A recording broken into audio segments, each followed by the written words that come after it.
Great song. How's everybody doing? I'm Shawn, webpianoteacher.com. We're going to learn this great song by Randy Newman, Short People. It's a funny song. It's a catchy song. Can't get it out of my head since I've been started learning it and preparing the lessons for it. Okay, here we go. So, Short People. We're going to, let me click back to the beginning here.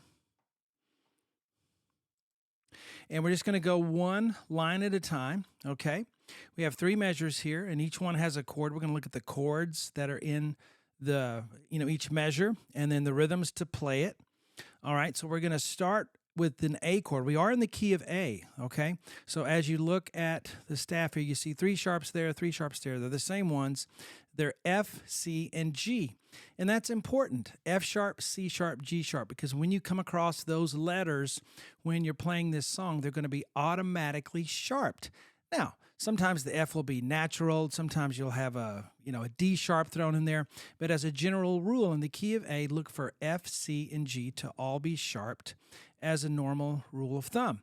Okay, so we take this first measure here, and we see the A chord symbol up there. Many of you don't even look at that, but it's really helpful if you know what's in an A chord.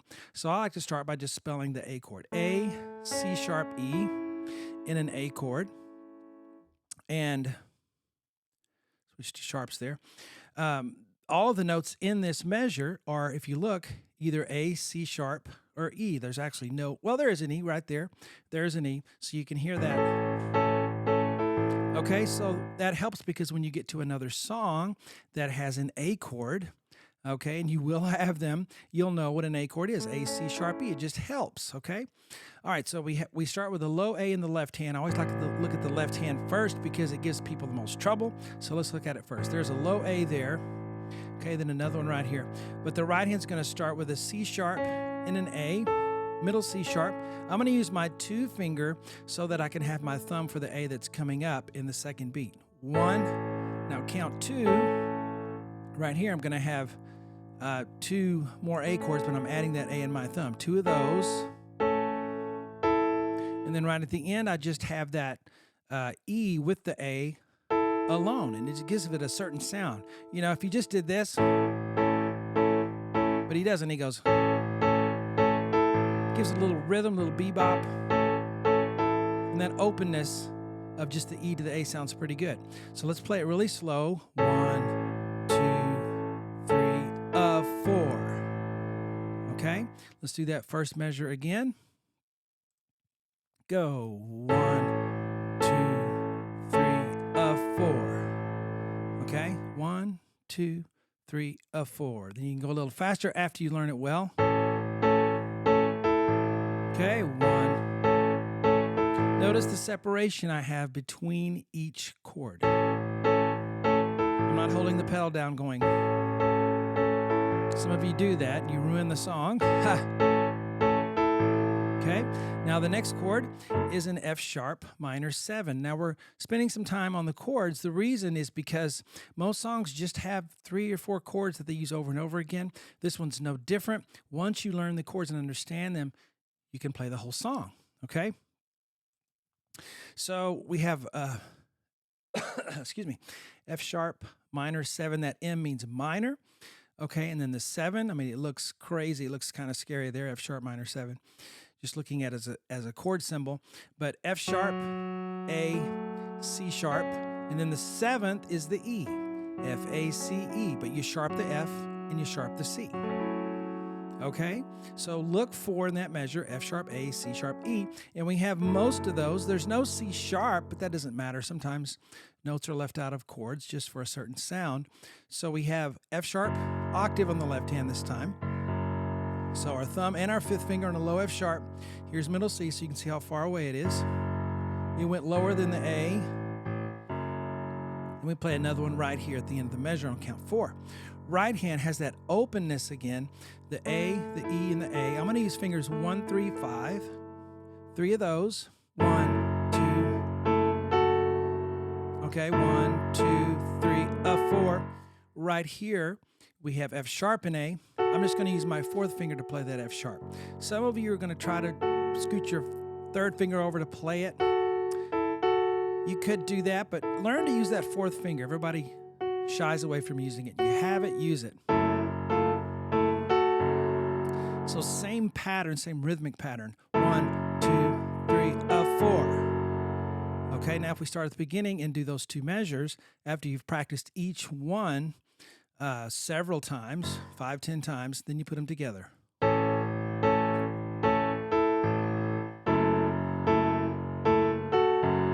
Okay, we have 2 more chords to finish this little chord progression. Okay. So we look at the next measure the same way, and we have a B7. All right, so you look at the letters in there, but before you even do that, you should look and see what is in a B7 chord. Okay, so we have B, D sharp. See where the D sharp come from? I thought you just said there's F, C, or F, C, and G. Well, here's one of those accidentals I was talking about. D sharp, F sharp, A natural. Okay, so you'll have B7 in all kinds of keys and all kinds of songs. So learn it well. B, D sharp, F sharp, A. Okay, now we have that in our mind and we look at what we have here. B on the bass. Most of the time, the name of the chord symbol is going to be what's in the bass of the left hand. Not all the time, but you can sort of count on it most of the time. Okay, so we have A, D sharp, and A in the right. 1, 2, 5. 3 of those. 1, 2, 3, 4. So 1, 2, 3, 4. We have this E and A open, just like we had at the first measure. 1, 2, 3, 4. Now, what do you do after you learn that third measure? You go to the fourth one? No, you don't. A lot of you are struggling and having problems because you're biting off more than you can chew. Maybe the song's too difficult to begin with, or maybe you're practicing it in a way that's making it more difficult for you because you're not choosing small enough sections to work on. 1 measure, 2 measures, 3 measures, 4 measures. Get those down well and have success, a small success at a sitting instead of trying to play the whole page. Okay? So now we put all 3 measures together and we try that. Here we go.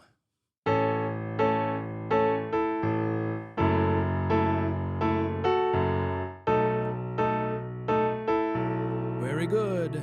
Now we're going to go to the next line of music.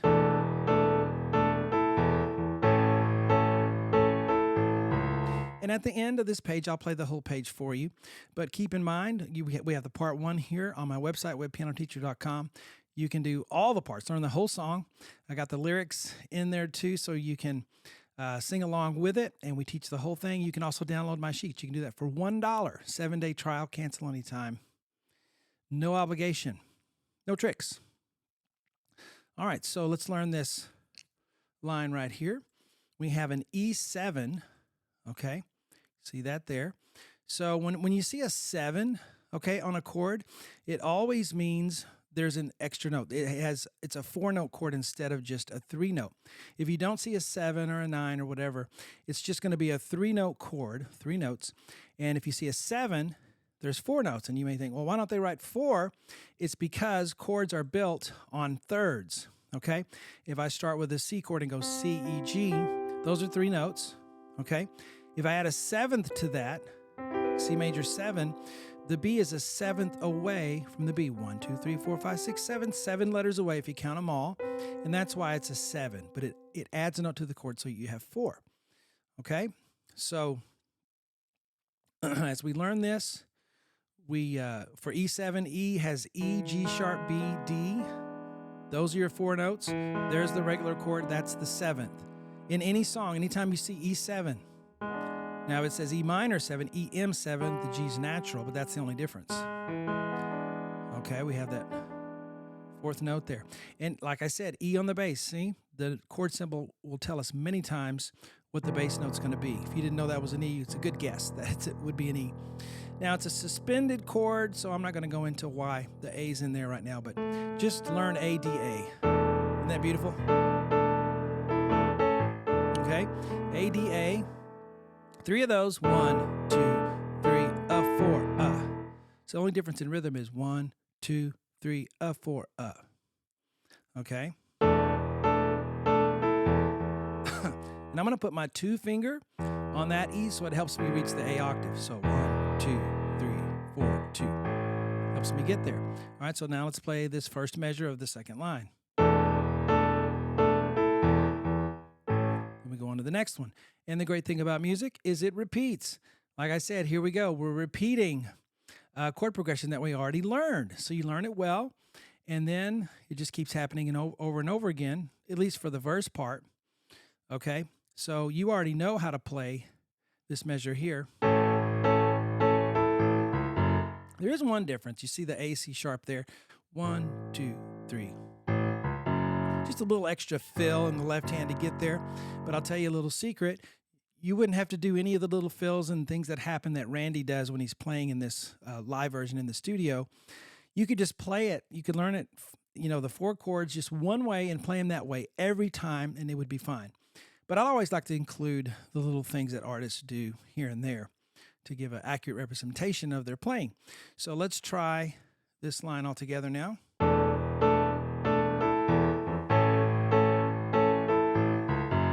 And I'm going to put that 2 finger on the C sharp. And I'll give you another little tip. When you see a left hand note right at the end of the measure, and it's just a single note, it's usually preparing you for an octave in the next one, and that's usually the 5th of the octave, C sharp, F sharp.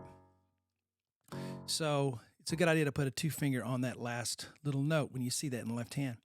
All right, now we'll go to the next line. And we have some of the same stuff. All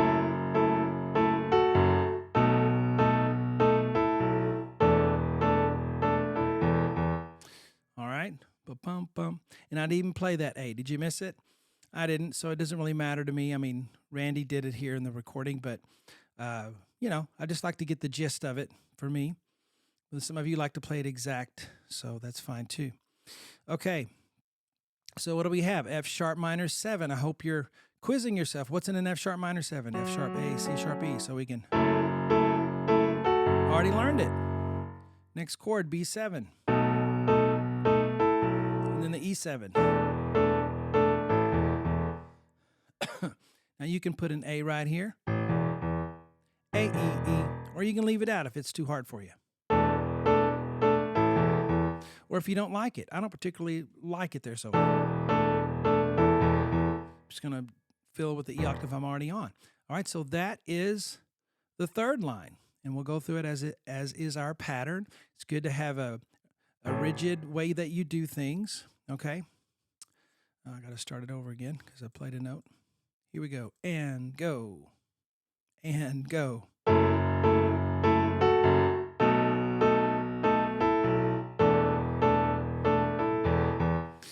All right, and then we have the next line, and we will play all the way through it again.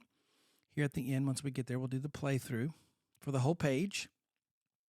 Okay, and I structure my sheets so that you're not doing too much at one time. That's why I just have 3 measures per line, because if you jam 5 or 6 measures in there, it gets confusing, and I like it to be easy to read.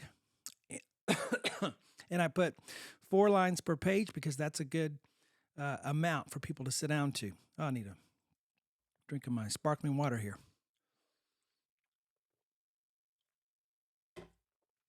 Okay, here we go. So now is where the singing starts, as I always say.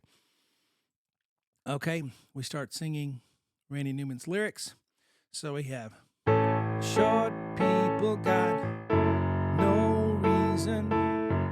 Short people got no reason. All right. So on the verse here, we're going to play some of the same stuff. Here's our A chord that we already learned. And he goes more to a quarter note beat when he's singing. He doesn't do... It's more like this. Short people got no reason. Short people got... So why does he change the rhythm area and not do all that? It's because he's singing and he just wants a steady beat for the accompaniment. So it's a good idea. The more you're singing, the less you want to play and do fancy stuff, unless you're Elton John and you can do both at the same time all the time. All right, so just a quarter note beat here. 1, 1, 2, 3, 4. A 1, 2, 4. A 1, 2, 3, 4. When I'm saying I'm just doing the last 16th beat of count 4 at the bottom. A little note on rhythm. If you have trouble counting rhythms, a lot of you are counters. We only count the rhythm just long enough to be able to feel it. Once you can feel it, you don't got to count anymore. So stop counting. It's getting in your way. Yeah, if you want to count it, it's a good idea to be able to count it, but then just play it, all right? Short people got no reason. Short people got no reason. All right. So there's our A chord, F sharp minor 7, and our B7. Start calling out those chords, spelling out the chords for practice. Now we'll do the playthrough for this line here. And I'll do the follow. The thing with my follower here is I've got to stay true to the score. I can't do all the extra notes I like to do, but I like you guys to follow. So here we go, starting at the beginning. Oh, I didn't play it right. Start over again. I just thought of something too. We just added something to webpianoteacher.com that is really cool. It's the community. So it's kind of like a Facebook group or something. We make comments, we do posts. If you have something you've learned, you can upload it. A little soundbite, you could do that too. I always comment on what everybody does. So if you're on the website and have a membership, you can do that. Join our community. It's all piano players. We're all cool people, I think, and nice people. We're kind. So check it out. Here we go. Let's do our playthrough now and see if I can start it correctly.